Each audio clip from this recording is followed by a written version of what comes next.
I was fired on a Tuesday morning, 10 minutes after logging in, because I missed my director's birthday dinner. That was the official reason. It sat neatly inside an HR document labeled Failure to Align with Leadership Expectations and Team Culture. When my manager read it aloud, he softened his voice and added, almost apologetically, "You know how important these things are to her." I nodded. I didn't argue. I didn't defend myself. The call lasted 7 minutes. At the end, he reminded me to return my laptop by Friday and wished me luck. When the screen went dark, I didn't feel panic. I felt relief. Not happiness, not anger, just silence. Clean and unfamiliar, like stepping out of a room where a machine had been screaming for years and realizing how much noise I'd trained myself to endure. I stood up, poured the rest of my coffee down the sink, and opened the folder on my desktop labeled Q4 Ops Continuity. No one asked me to hand it over. I'd spent 6 years at Meridian Freight Systems. When I joined, they called it a fast-growth logistics disruptor. 3 regional hubs, aggressive timelines, a culture that confused urgency with intelligence. They promised mentorship, staffing, and influence once I proved myself. What I got was a title, Operations Program Manager, and a scope that expanded quietly every quarter until I was holding together the operational spine of a $3 billion company with no authority, no backup, and no redundancy. At first, it was small. I fixed gaps because someone had to. I standardized carrier onboarding after sales signed contracts without compliance. I built escalation paths because regional leaders couldn't agree on ownership. I created forecasting models because finance's numbers didn't match reality. Every fix was temporary. Every workaround was until we hire. They praised me constantly. "You're so reliable. You always figure it out. We don't know what we'd do without you." They never said, "This role is critical." They never said, "This can't live in one person." By year 3, I was running what we called internally the flow layer, the approval logic that decided which freight moved, which lanes were throttled, and which exceptions overrode automation when the system hit edge cases. Officially, it didn't exist.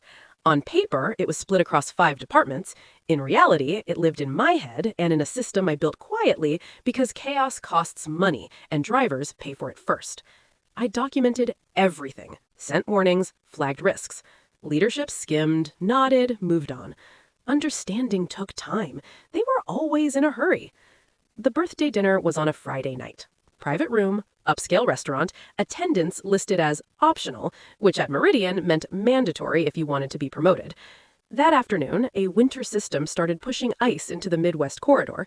Not catastrophic, unless you knew how thin our margins already were. I rerouted capacity, flagged at-risk lanes, stayed online. At 8:47 p.m., my director messaged me from the dinner. "You coming?" I replied with a screenshot of the weather model and a short explanation. She reacted with a thumbs up emoji. On Monday, she didn't mention the storm. She mentioned optics. On Tuesday, I was terminated. They assumed things would keep running. They always had. I sent 1 email after my access was revoked, 3 sentences, professional and neutral. As of today, I no longer have access to Meridian systems. Please ensure all flow layer escalations are rerouted accordingly. Wishing the team continued success. No handover meeting was scheduled. No one asked where the controls lived. They believed the system was automated. It wasn't. The freeze happened 11 days later. A Midwest hub hit an edge case, weather overlap with a carrier exception that required manual override. The system flagged it, but couldn't resolve it. Normally, that decision took me less than 5 minutes. This time, no one touched it. Freight stacked at the dock, trucks waited for approvals that never came, dispatch escalated, regional leaders argued over ownership. By the time someone forced a decision, the lane missed its cutoff window. That single delay cascaded.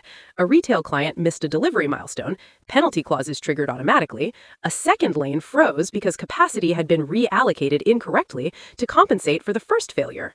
Within 48 hours, 3 regional hubs were throttling outbound volume.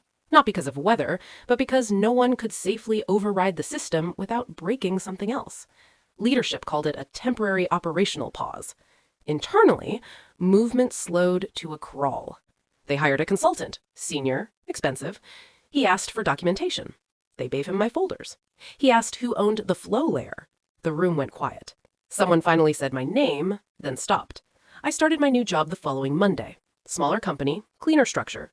During onboarding, my manager asked what I needed to succeed. One analyst, I said, and clear escalation authority. She nodded. That makes sense. We'll build it that way. It took me a moment to answer. I wasn't used to being believed without proving I was drowning first. At Meridian, I had been indispensable. Here, I was replaceable by design. That was the difference. Meridian reached out a month later. Then HR, then the consultant. They offered a short-term contract, generous rate, flexible hours. I declined. I wasn't angry. I wasn't trying to teach a lesson. I just didn't work there anymore. By Q4, the freeze had a number attached to it. Missed windows, client escalations, internal audits, a consultant who stayed far longer than planned. They rebuilt pieces of the flow layer in isolation. Fixes in one area broke another. The machine moved again, but slower, louder, and far more expensive than before. Nearly a year later, my former director emailed me. I realize now how much you are holding together. I'm sorry we didn't see it sooner. I read it once, then archived it. I didn't sabotage a $3 billion logistics empire. I didn't take revenge. I left. And when the invisible system that leadership had mistaken for loyalty, culture, and attitude disappeared, the machine did what machines always do when a critical part is removed. It froze. Not dramatically, not all at once, just long enough to expose the true cost of neglect. Being undervalued isn't a failure of effort, it's a signal. And the most dangerous systems aren't the ones that break loudly, they're the ones that only work because someone is quietly holding them together.